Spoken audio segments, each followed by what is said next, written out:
On a toute cette pièce, cet appartement ou cette maison qu'on adore, mais qui a un point faible.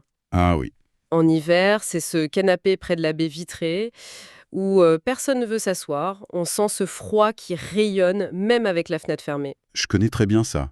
C'est ce qu'on appelle l'effet de paroi froide. Ah, voilà. Chez mes parents, il y avait la place à table, celle juste à côté de la vieille fenêtre, que personne ne voulait. On tirait au sort. Exactement. On tirait à la courte paille pour ne pas y être. C'est fou de se dire qu'un simple changement de vitrage peut résoudre tout ça. Complètement. Et c'est ça qui nous amène à notre exploration du jour. On a sur la table un guide vraiment très complet sur le choix des nouvelles fenêtres. Très bien fait d'ailleurs. Et en le lisant, je me suis dit que ce n'est pas juste une question de bricolage en fait. C'est une décision qu'on prend pour les 20 ou 30 prochaines années. Absolument. C'est un investissement sur le long terme. Alors la grande question, et c'est ce que ce guide tente de résoudre, c'est comment on fait pour éviter de faire une erreur qui va nous coûter cher en confort et en argent pendant des décennies. C'est tout l'enjeu. Notre mission, c'est donc de chercher ensemble les pièges à éviter et puis les choix vraiment intelligents qui font toute la différence. On va décortiquer la technique, peser le pour et le contre des matériaux. Et voir comment adapter ça à chaque situation. C'est ça. On va essayer de trouver la feuille de route pour faire le bon pari sur l'avenir. Bon, alors, plongeons là-dedans. Allons-y. Pour commencer, quand on ouvre un devis ou une brochure, on est tout de suite noyé sous un jargon technique. Ah oui, Et il y a un terme qui revient partout, comme un code secret. la fameuse valeur UW. Exactement. La valeur UW. Ça a l'air super important, mais honnêtement, ça ne parle pas à grand monde. C'est le point de départ absolu. Et heureusement, c'est plus simple qu'il n'y paraît. En fait, il faut imaginer que la valeur UW, c'est un peu comme un score de golf pour votre fenêtre. Ah, j'aime bien l'image. Plus le chiffre est bas, meilleure est la performance. C'est tout. Ça mesure simplement à quel point la fenêtre, donc cadre et vitrage, laisse passer le froid. D'accord. Un chiffre bas signifie qu'elle est une excellente barrière, qu'elle garde la chaleur à l'intérieur. C'est vraiment l'indicateur clé, voilà. Ok, donc on cherche le plus petit chiffre possible. Le guide donne un repère, il me semble. Oui, Pour une rénovation, il parle d'un UV autour de 1,0 watts en mètre carré K, comme étant déjà un bond de géant par rapport à de vieilles fenêtres. exactement. Et ce qui est fascinant, ce n'est pas le chiffre en lui-même, mais ce qu'il change concrètement. C'est-à-dire? Ben, on pense d'abord à la facture de chauffage, et c'est vrai, elle diminue, mais l'impact le plus immédiat, c'est sur le confort. On revient à mon canapé. On revient à votre canapé. Cette sensation de paroi froide que vous décriviez, cette zone d'inconfort d'1 ou 2 mètres autour d'une vieille fenêtre, elle disparaît. Ah oui. Et psychologiquement, la pièce s'agrandit. L'espace devient utilisable à 100%. Toute l'année. On ne change pas une fenêtre pour une formule de physique, on la change pour regagner des mètres carrés de bien-être, quoi. C'est un excellent point. On n'achète pas un chiffre, on achète du confort.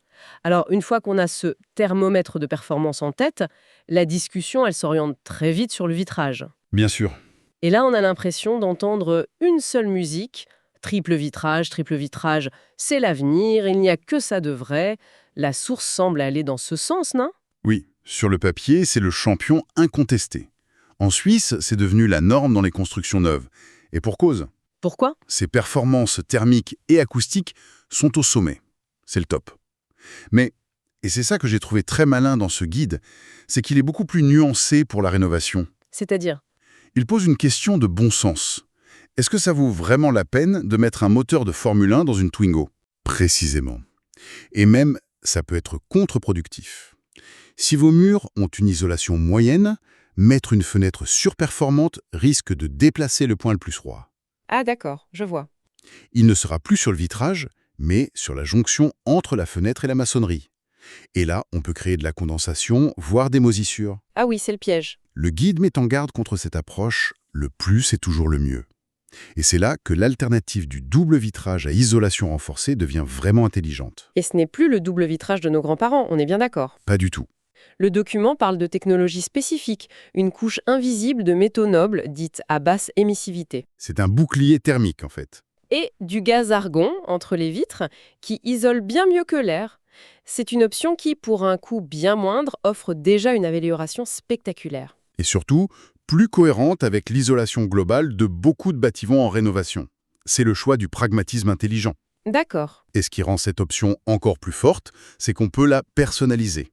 Le guide insiste beaucoup là-dessus. On sort de la logique une fenêtre pour tous. On peut donner un exemple? Bien sûr, pour une grande baie vitrée plein sud qui surchauffe votre salon en été, on peut choisir un double vitrage avec un contrôle solaire intégré. D'accord. Pour la chambre, qui donne sur la rue, on opte pour un vitrage acoustique, avec des verres d'épaisseur différentes qui cassent les ondes sonores. Donc on peut allouer son budget de manière ciblée, là où le besoin est le plus grand. Exactement. Plutôt que de tout miser sur une troisième vitre qui n'est pas toujours indispensable. On est donc passé d'un débat un peu binaire, double ou triple, à une approche sur mesure.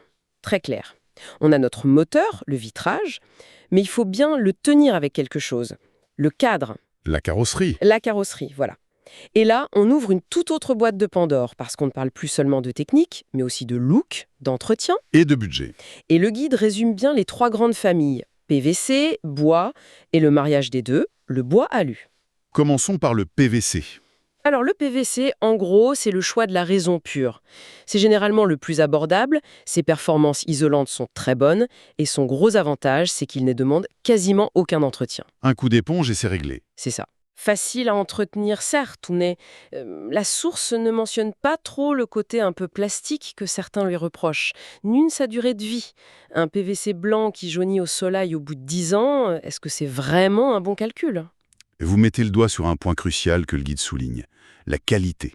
Il existe d'énormes différences dans le PVC. C'est pas tout la même chose? Pas du tout. Un PVC d'entrée de gamme peut mal vieillir, se déformer.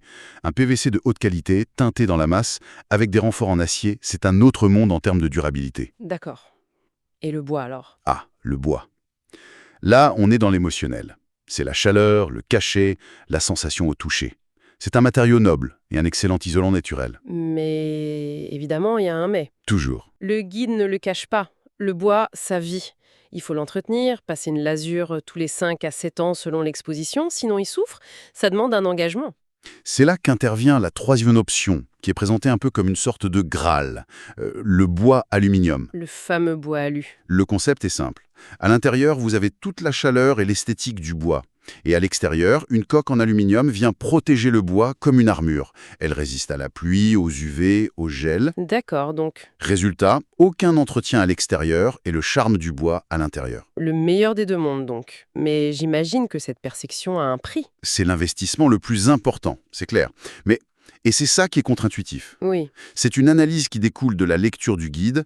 L'option la plus chère au départ peut devenir la plus économique sur 30 ans. Ah, comme ça.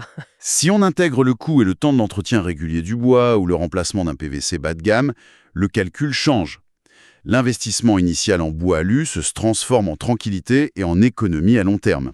C'est un pari sur la durabilité. Exactement. Et c'est particulièrement pertinent dans un climat comme le nôtre, avec de fortes variations de température. Absolument. On a donc la performance du vitrage, le style et la durabilité du cadre, mais en avançant dans la lecture, on se rend compte que l'analyse doit être encore plus fine. Oui, L'idée, c'est que la fenêtre parfaite pour la cuisine n'est pas forcément la même que pour la chambre ou le salon. on passe à une logique pièce par pièce. Le guide donne 2 exemples très parlants. Le premier, c'est le bruit. Ah oui, Si vous habitez en ville, au-dessus d'un carrefour, la performance thermique, c'est bien, mais la paix, c'est encore mieux. Le silence est un luxe. c'est vrai.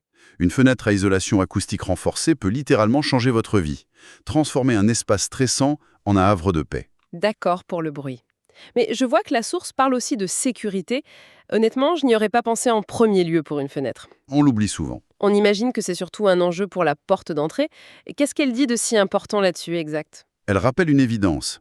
Une fenêtre, surtout au rez-de-chaussée ou à un étage facilement accessible, c'est un point faible de la maison. Logique. Pour ces endroits, le guide recommande fortement des vitrages feuilletés.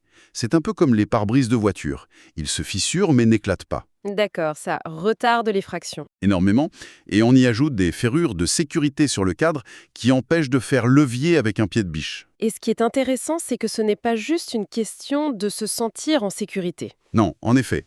Certains contrats d'assurance l'exigent pour couvrir le vol, surtout en cas d'absence prolongée. On voit donc que le cahier des charges s'allonge. On ne choisit pas juste une ouverture, mais une solution à un ensemble de problèmes. Le froid, le bruit, l'insécurité, la gestion de la lumière. C'est ça. Face à cette complexité, à tous ces arguments l'arbitrage entre performance, esthétique et budget, on peut vite se sentir dépassé. C'est le sentiment normal face à une décision aussi gagnante. Et c'est pour ça que la conclusion du guide est sans doute son conseil le plus précieux. Lequel?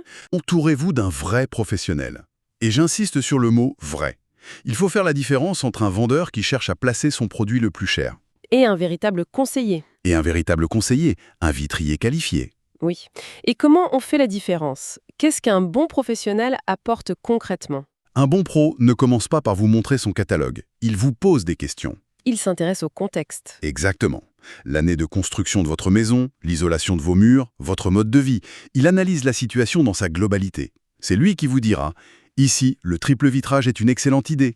Mais là, sur cette façade, un bon double suffira et vous ferez des économies. » Il est un partenaire. Il est un partenaire, pas un fournisseur. C'est lui qui va attirer votre attention sur un détail que vous n'aviez pas vu, comme une aération intégrée, nécessaire pour assurer le renouvellement de l'air. Et en lisant le guide, j'ai noté une dernière information très concrète. Ce professionnel est aussi une porte d'entrée vers les aides financières. Absolument. Il connaît les programmes de subvention cantonale pour la rénovation énergétique. Et ça peut tout changer. C'est un aspect crucial. Un projet qui semble hors de portée financièrement peut devenir tout à fait réalisable grâce à ces aides. Donc il aide sur la technique, mais aussi sur le montage du dossier. C'est ça. C'est une aide immense pour transformer une dépense en un investissement intelligent et subventionné. Bon, si on essaie de synthétiser les pépites qu'on a extraites de ce guide. Allons-y. D'abord, se focaliser sur la valeur UW, ce thermomètre de performance où le plus bas est le mieux. C'est la base. Ensuite, ne pas être dogmatique sur le triple vitrage.